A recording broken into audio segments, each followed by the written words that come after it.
Slick back. No, slick back. That's what I said. Slick back. No, nigga, I'm a pimp named Slick Back. Pimp named Slick Back.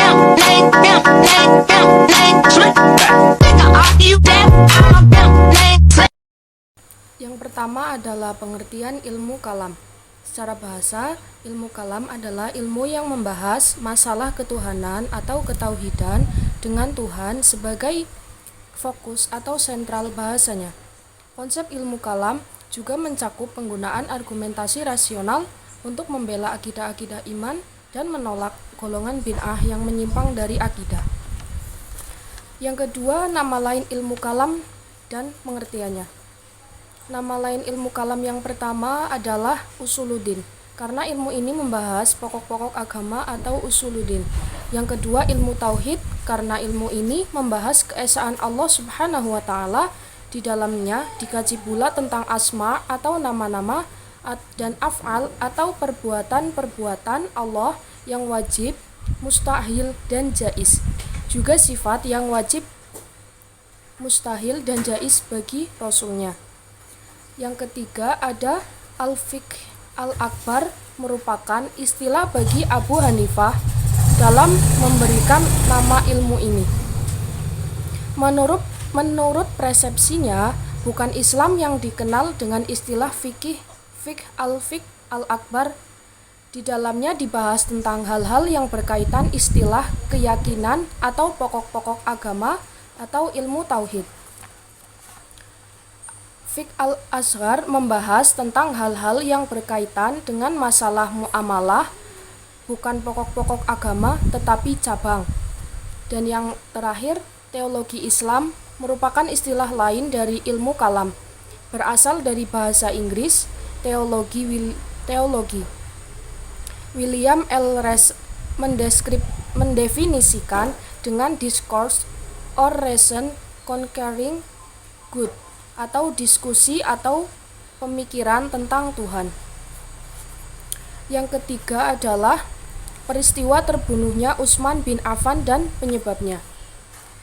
Peristiwa terbunuhnya Utsman bin Affan mengacu pada pemberontakan masyarakat pada tahun 35 Hijriah dalam melawan Utsman bin Affan, khalifah ketiga umat Islam yang menyebabkan peristiwa pembunuhannya.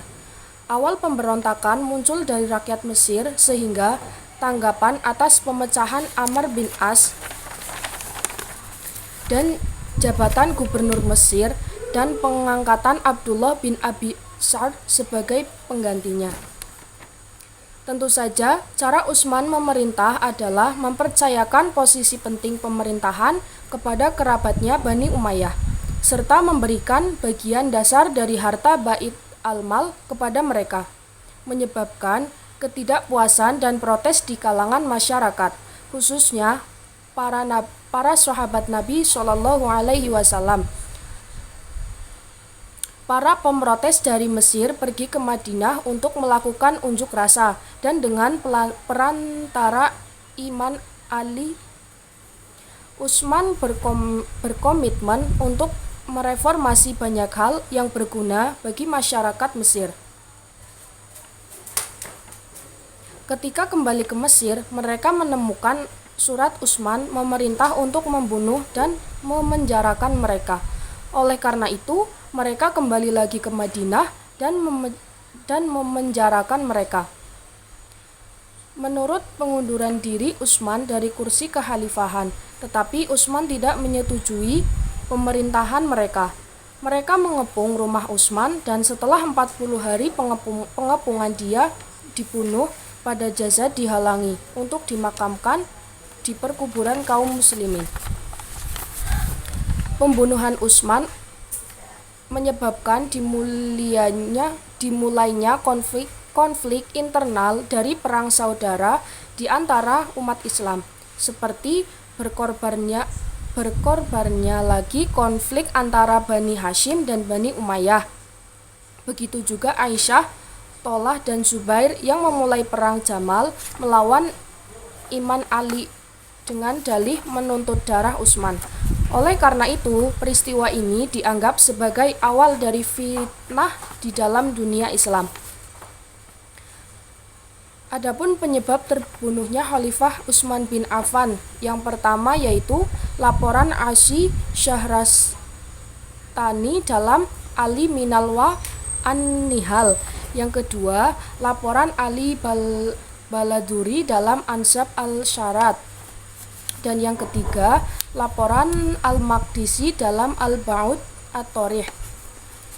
Yang keempat adalah sejarah terbentuknya Khawarij.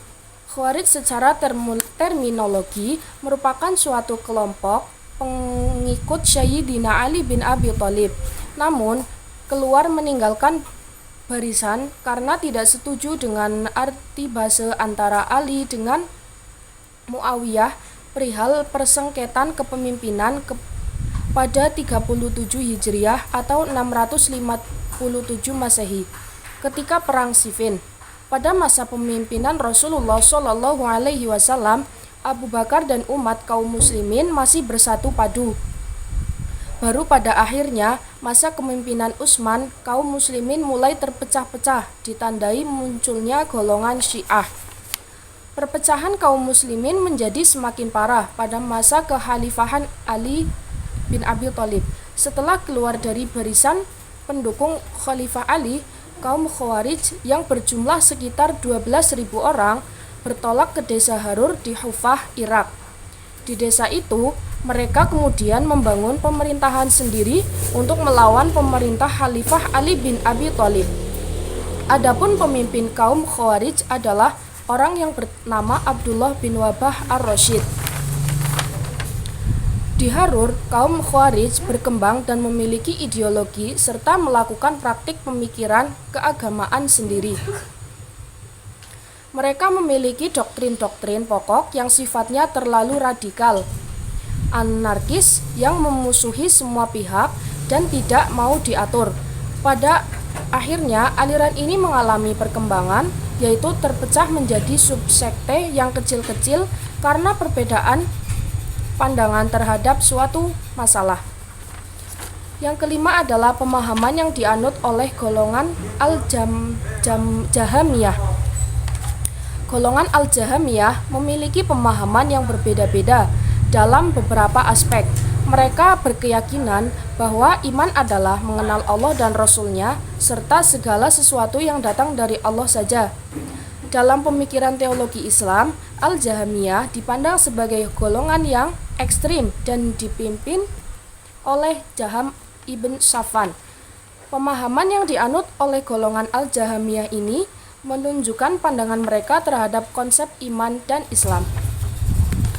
Yang keenam adalah pemahaman yang dianut oleh faham Qadariyah dan Jabariyah dan apa ayat yang dijadikan landasan oleh kedua faham tersebut. Yang pertama adalah faham Jabariyah. Faham Jabariyah berpendapat bahwa segala perbuatan manusia bukan merupakan perbuatan yang timbul dari kemauannya sendiri, melainkan perbuatan yang dipaksakan atas dirinya. Dan yang kedua adalah faham Qadariyah, menyatakan bahwa tingkah laku manusia dilakukan atas kehendaknya sendiri. Adapun ayat yang dijadikan landasan oleh kedua faham ini, yang pertama, Bismillahirrahmanirrahim, wa ma tasya'una illa ayyasha Allahu innallaha kana aliman hakima, yang berarti dan kamu tidak mampu menempuh jalan itu kecuali bila dikehendaki Allah dikehendaki Allah. Sesungguhnya Allah adalah Maha Mengetahui lagi Maha Bijaksana.